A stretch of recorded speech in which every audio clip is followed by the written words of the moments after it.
Salut à tous et bienvenue dans ce numéro 1 de la série Les Batailles de l'Histoire. Vous êtes en compagnie d'Hannibal94 et de Stivus.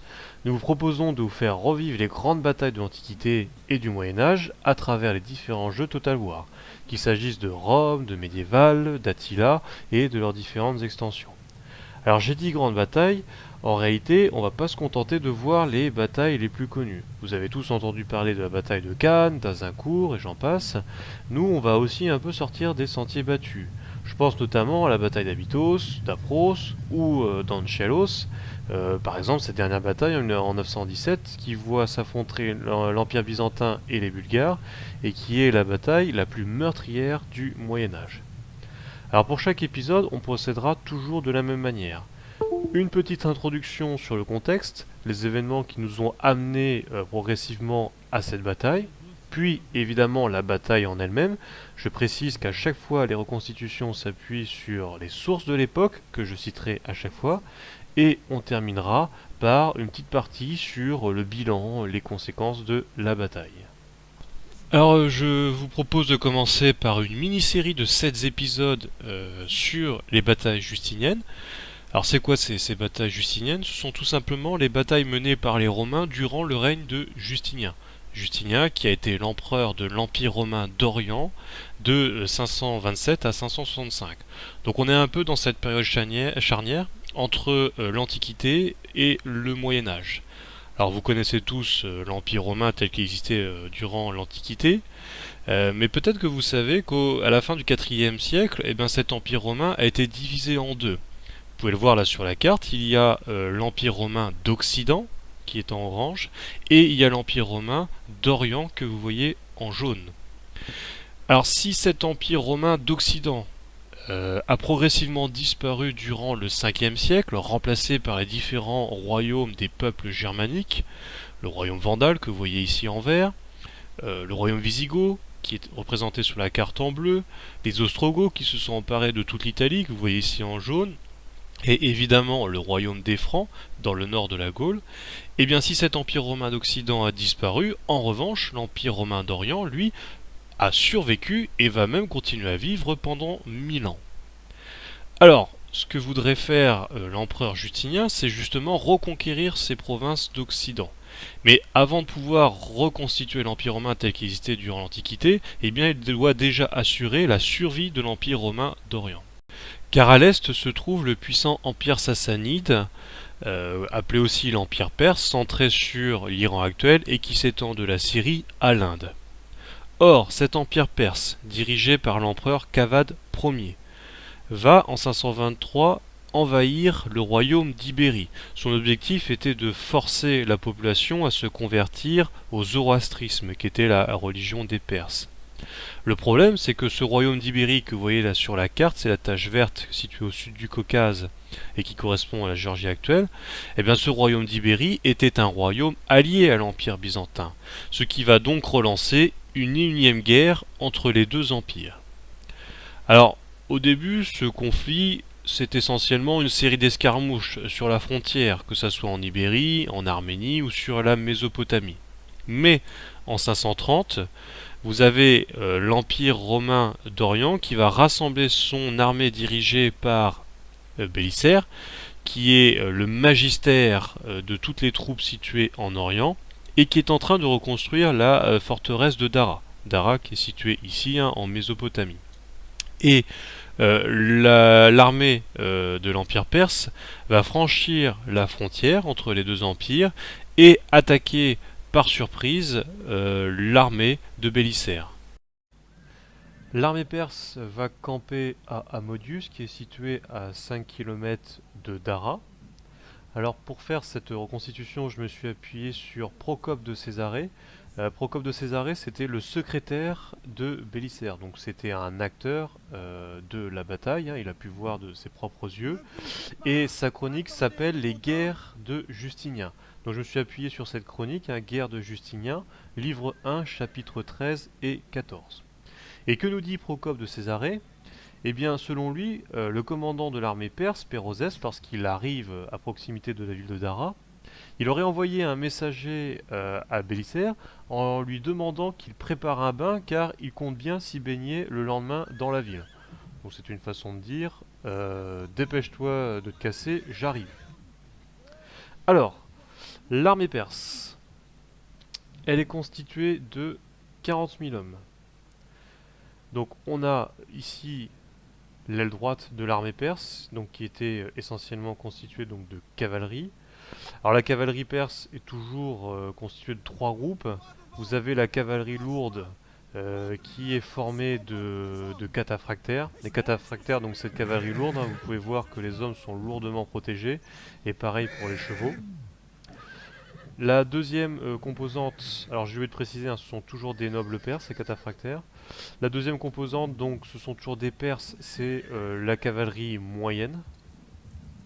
Donc vous voyez qu'elle est un peu moins protégée. Et la troisième composante, c'est la cavalerie légère. Alors, les Perses recrutaient traditionnellement la cavalerie légère parmi les peuples alliés, tels que les Khazars et d'autres peuples d'Asie centrale.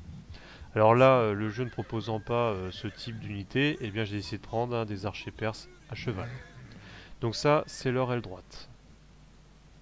Au centre. Donc au centre, nous avons l'infanterie. Alors l'infanterie était le parent pauvre de l'armée perse. C'était souvent des paysans qui étaient recrutés à la hâte et qu'on appelait les paygans. Alors vous voyez, hein, du coup, alors pas ici, mais voilà, des paygans. Alors vous voyez qu'ils sont faiblement armés. Ils portaient ce grand bouclier qui permettait de se protéger. Mais bon, ça fait pas long feu hein, sur le champ de bataille. Et de toute façon, l'armée perse utilisait rarement l'infanterie. L'infanterie servait uniquement en fait comme une sorte de mur derrière laquelle la cavalerie pouvait se protéger en cas de repli.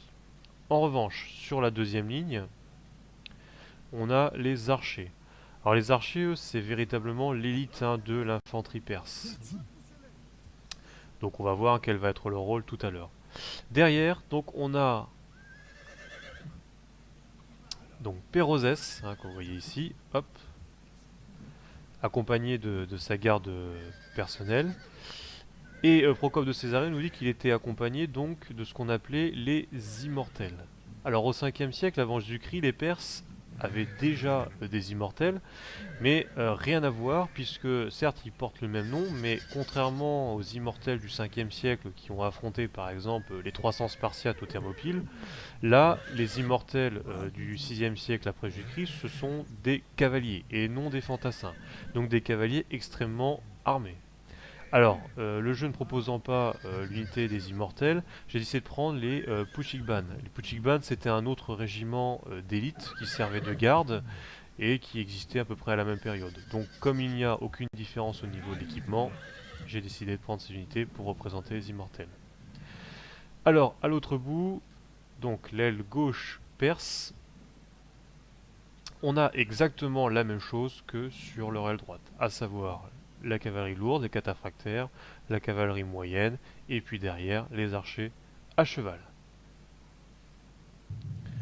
Alors, côté romain, Bélisaire aurait pu rester à l'intérieur de la ville et aurait pu soutenir ainsi un long siège. Mais justement, il voulait éviter ce siège. Alors, qu'est-ce qu'il va faire?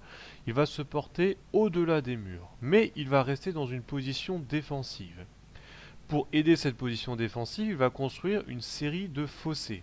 Alors le jeu là ne proposant pas la possibilité de faire des fossés, donc j'ai fait en fait cette ligne de pierre que vous voyez ici, et on va mettre sur pause, et toutes ces pieux en bois. Donc il faut imaginer en réalité que vous avez ces fossés qui constituent en fait une sorte de carré. Donc vous avez un carré ici, dans lequel vous avez la cavalerie qui se réfugie, et vous avez une longue ligne ici qui constitue un fossé, et là vous avez un autre carré qui forme un angle droit.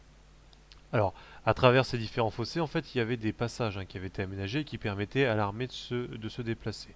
Donc ces fossés sont destinés à ralentir la cavalerie. Alors, Procope de Césarée nous dit que ces fossés étaient situés à un jet de pierre de la fortification. Autrement dit, on va dire maximum 100-200 mètres. Ce qui permettait aux archers qui étaient sur les fortifications, sur les murs de la ville, de pouvoir appuyer les troupes qui étaient situées en bas de la fortification. Donc voici une carte de la bataille de Dara. Donc vous voyez que ce fossé là, qui est représenté par la ligne verte, hein, fait une forme de carré, avec ses angles droits ici et ici. Alors j'ai oublié de dire hein, que la totalité de l'armée byzantine comprend 25 000 hommes. Alors, l'armée romaine, donc constituée toujours de façon très classique, hein, en trois corps. Donc l'aile gauche avec la cavalerie. Donc la cavalerie chez les byzantins ou romains, hein, puisque les deux termes veulent dire la même chose. Donc vous avez à la fois la cavalerie lourde, ce sont des cataphractaires. Donc j'ai pris une unité de chaules palatines. Donc les cataphractaires, c'est comme chez les Perses, hein, des chevaux lourdement protégés, ainsi que leurs cavaliers qui se battent avec la longue lance. Et qui se différencient donc des clibanaires qui eux se battent avec une masse d'armes. Une cavalerie plus moyenne, donc qui est la cavalerie du Comitatens, puisque l'armée byzantine du VIe siècle était constituée en trois éléments.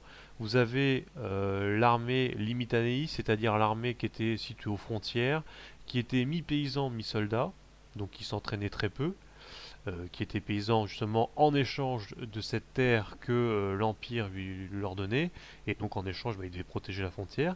Vous aviez l'armée de campagne, le Comitatense, qui constituait le gros des armées de l'Empire byzantin, et puis les chaules palatines. Les chaules palatines, ce sont des unités de garde, mais à partir du 5e siècle, ça devient de plus en plus des unités de parade qui se battent hein, de moins en moins, qui sont juste là pour faire beau. Donc ils ne sont pas là sur les champs de bataille. Ils restent à Constantinople. Donc la cavalerie du Comitatense, une autre cavalerie moyenne du Comitatense, et les archers à cheval, puisque les Byzantins utilisaient également les archers à cheval. Donc ça, c'est l'aile gauche, leur aile droite. Au centre, on a l'infanterie. Alors l'infanterie, donc comme j'ai dit tout à l'heure, on a l'infanterie des Limitanei et celle du Comitatense. Donc on a 1, 2, 3, 4, 5, 6, 7. 7 unités. Chaque unité apportant un bouclier de couleurs différentes hein, qui servait justement à identifier les unités. Dans les angles, nous avons deux unités de cavalerie. Ces deux unités de cavalerie, ce sont des 1. Alors vous allez me dire qu'est-ce que font les 1 ici. Eh bien, après avoir été vaincus, les 1, certains des peuples 1 ont été engagés dans l'armée byzantine en tant que féodérati, c'est-à-dire qui sont engagés sous forme de contrat, mais dirigés par des officiers romains. Donc on a l'unité qui est située ici, constituée de 1, qui était dirigée par Sounikas. Derrière le centre, on a Bélisaire. Alors Bélisaire qui est situé ici, donc qui était Magister Militum, et qui était accompagné de ses bucellaires. Alors les bucellaires c'était un des éléments importants de l'armée byzantine. C'était en fait des armées privées des différents généraux et des préfets. Et leur taille pouvait varier en, fait, en fonction de la puissance de ces préfets ou de ces généraux. Les bucellaires étaient une cavalerie lourde. Alors là, pour représenter ces unités, j'ai pris des cataphractaires. Donc vous voyez, hein, des unités lourdement protégées. On n'oublie pas les archers qui sont situés sur les murailles, donc qui pouvaient appuyer l'infanterie. Et sur l'aile droite, eh bien, on a exactement la même composition que sur l'aile gauche. Les cataphractaires, la cavalerie moyenne et les archers à cheval. Par contre, il y avait tout à gauche une unité d'Hérules. Ces Hérules, en fait, c'était un peuple germanique qui avait été engagé, pareil, par l'Empire byzantin, dont ce sont des Federati. Alors, comme le jeu ne propose pas ce type d'unité, bah, j'ai pris un des Contari, c'est ce qui se rapproche le plus des Hérules. Voilà. Eh bien, place à la baston. Durant le premier jour, il n'y a pas eu de combat. Les seuls combats qui a eu lieu durant la journée, c'était les combats entre les champions. Procope de Césarée nous dit qu'un chevalier perse est sorti du rang pour aller provoquer Bélisaire en duel. Sauf que Bélisaire, il est pas fou, c'est un général, il va pas aller risquer sa vie. Mais un esclave de Bélisaire, du nom d'Andréas, est sorti du rang des armées pour aller affronter le chevalier perse. Alors vous allez me dire, c'est un esclave, il va se faire ratatiner par ce chevalier perse. Sauf que il est allé à toute vitesse vers ce chevalier perse et lui transperce son estomac avec son javelot. Le chevalier perse s'effondre. Alors là, évidemment, vous avez toute l'armée romaine qui dit chouette, on a gagné un combat, hein, c'est les cris de joie. Et puis, les Perses à côté, ils font un peu plus la gueule. Alors, ils demandent un peu une revanche. Vous avez un deuxième chevalier perse qui demande un deuxième combat avec un autre champion. Sauf que vous avez personne du côté des Romains qui vient affronter ce chevalier, car Procope Césarée nous dit que c'était un chevalier qui était lourdement armé et qui était de taille assez démesurée. Andreas, qui était chaud, qu'est-ce qu'il va faire? Il va continuer. Allez hop, c'est parti, j'ai déjà tué un chevalier perse, je vais me faire le deuxième. Et donc, selon Procope de Césarée, il aurait gagné le combat. Donc vous voyez, hein, vous avez toujours ces petites histoires à la Hollywood. Bien, alors, la nuit tombée, eh bien, les deux armées se séparent. L'armée perse retourne dans le camp d'Amodium et l'armée byzantine retourne dans la ville. Le lendemain matin, les deux armées se rangent dans le même ordre que la veille, et le combat va commencer par une série de combats d'archers. Donc il faut imaginer là la deuxième ligne de Perse qui va s'avancer, qui va inonder l'armée byzantine de flèches. Sauf que ça va ne faire aucun dégât, tout simplement parce que le vent était contraire aux Perses. Ces tirs de flèches vont donc provoquer peu de dégâts. Alors, vous allez me dire, l'armée romaine l'avait qu'à attaquer, parce que il faut imaginer quand même que ce combat d'archers, il a duré pratiquement les 2 tiers de la journée. On arrive en plein milieu d'après-midi, et les deux armées se regardent sans bouger le petit doigt. Alors pourquoi ça? Parce que tout simplement Bélisaire sait que l'armée perse ne mange qu'une fois par jour et elle mange le soir. Il se dit que si il attend longtemps dans la journée, plus on sera tard dans cette journée et plus l'effet de la faim touchera l'armée perse. Alors du coup, c'est pas l'armée byzantine qui de toute façon était en posture défensive qui va débuter la bataille, qui va prendre l'initiative, c'est l'armée perse. Alors, on est sur leur aile droite, et l'aile perse, l'aile droite, dirigée par Pityaxès, va attaquer l'aile gauche des Byzantins. Donc il faut imaginer toute la cavalerie qui se met en action. Alors je suis désolé, on a toutes ces petites taches noires qui remplacent la fumée. J'ai un petit problème avec le jeu, je n'arrive toujours pas à régler ça, donc je trouve que c'est un peu dommage, mais c'est pas grave. Donc le tir des archers qui font un peu de dégâts, mais ça reste des cataphractes, donc lourdement armés, donc vont avoir peu de dégâts. Les fossés qui vont légèrement ralentir la cavalerie et les Perses qui vont réussir à percer quelques passages dans ces fossés. Et donc là vous allez avoir un grand combat de cavalerie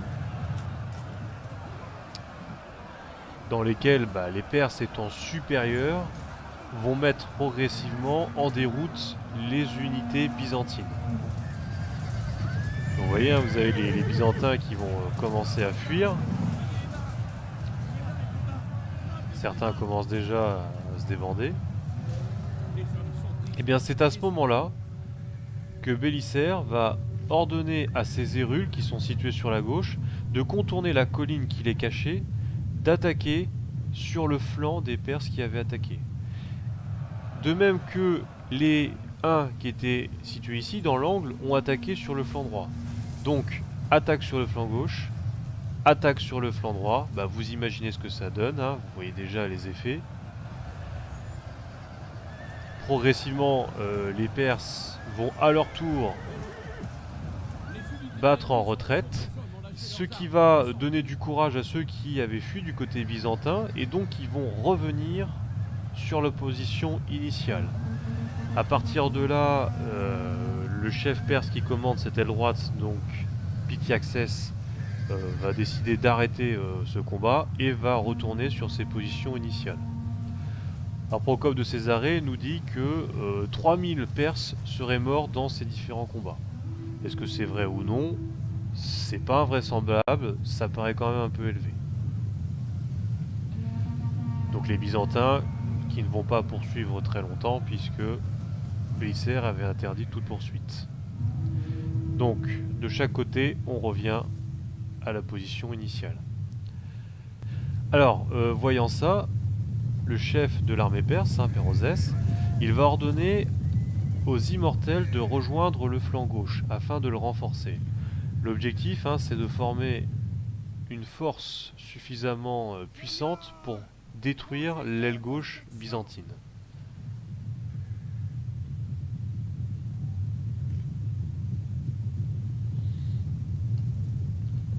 Je sais pas pour vous, mais moi ces immortels, ces unités, je les trouve vraiment magnifiques.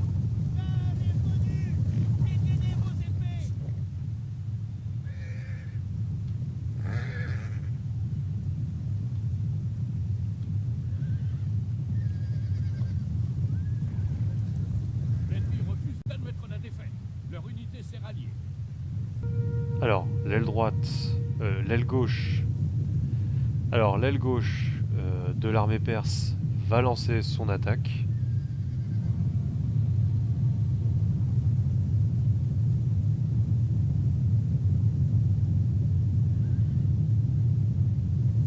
Donc ça va être exactement le même scénario que pour l'autre côté de la bataille.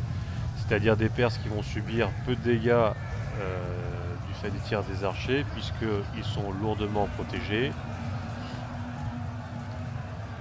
Les fossés vont certes ralentir la charge de la cavalerie, mais ils vont finir par percer certains passages.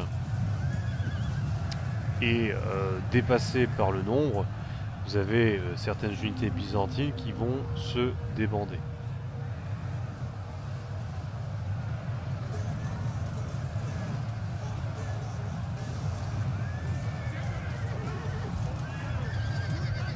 Alors cette aile gauche perse, elle est commandée par un général qui s'appelle Baresmanès.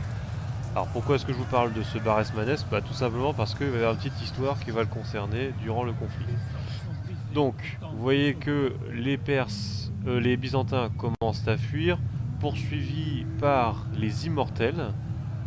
Et à ce moment-là, eh bien, Bélisaire, qui voit son aile droite s'effondrer, va ordonner à ses unités de 1, 2 d'attaquer sur le flanc gauche des Perses.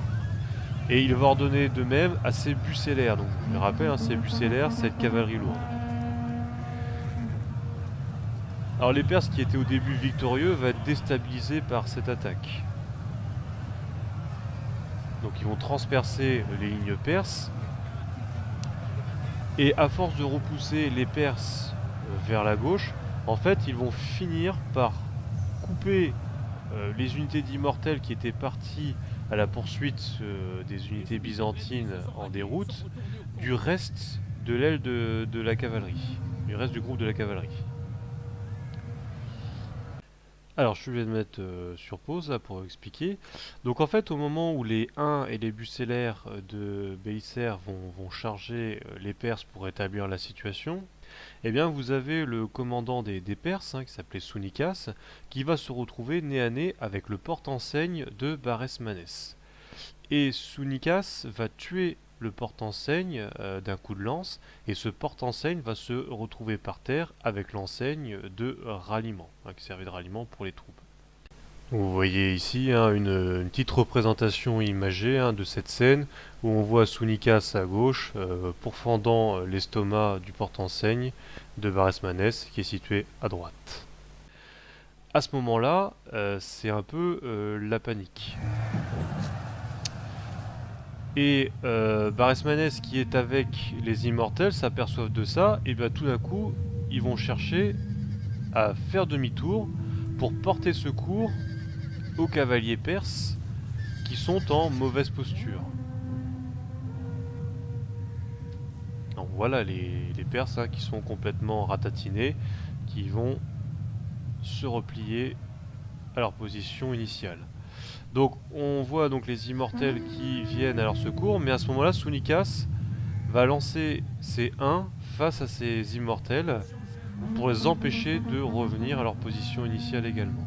Donc en fait, les immortels vont être complètement encerclés, avec d'un côté les bucellaires et les Huns, et d'un autre côté les troupes qui, voyant la situation rétablie, vont arrêter de fuir et revenir pour participer au combat contre les immortels. Complètement encerclés, donc ces immortels vont être peu à peu submergés. Certains vont réussir à fuir en se dirigeant vers la droite. Hein. Alors vous voyez, lui, il a tout compris. Bon, moi je me casse. Ça sent la merde quand même.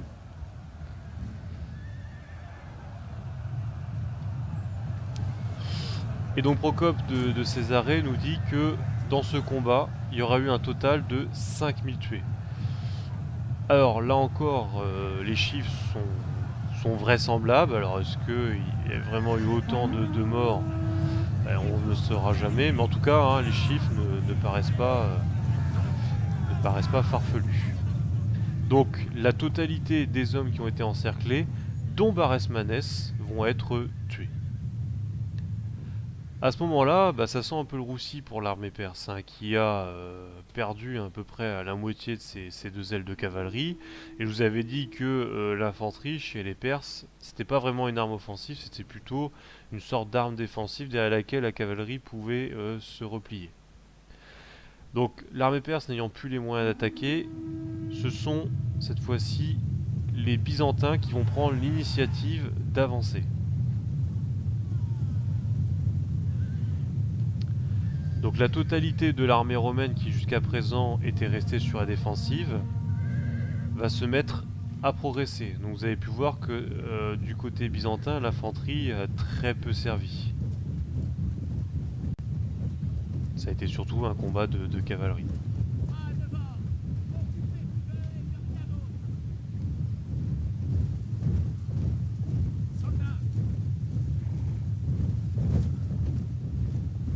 Là, je vous fais un magnifique travelling.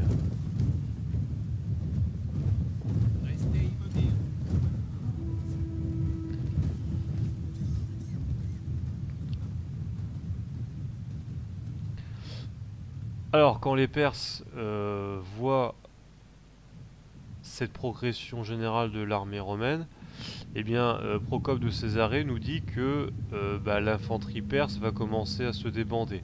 Certains paysannes balançant leurs boucliers par terre et se cassant le plus vite possible, hein, puisque ce sont des paysans qui ont été élevés à la hâte. Ils ne voient pas pourquoi ils vont mourir, ils iraient mourir sur place.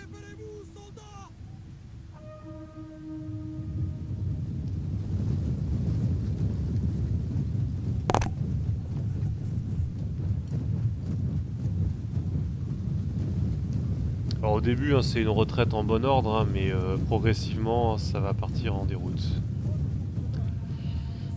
Alors à ce moment-là, Bélisaire aurait pu lancer une charge générale, hein, destinée à poursuivre les Perses, mais il va interdire à ses hommes de les poursuivre sur de trop longues distances, tout simplement parce que il avait peur que ça soit un piège de la part des Perses. C'est-à-dire que les Perses auraient pu très bien lancer une contre-attaque de cavalerie destinée à laisser le temps, à gagner du temps, pour laisser le temps au reste de l'armée de se replier. Bon, finalement, c'était pas le cas, mais bon, ça, Bélisaire, il pouvait pas le savoir.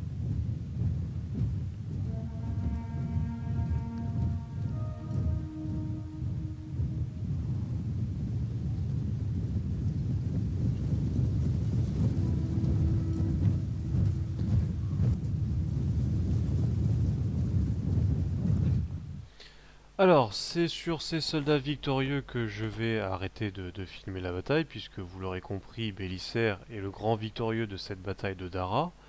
Alors, en ce qui concerne les pertes, Procope de Césarée ne nous donne pas de chiffres précis.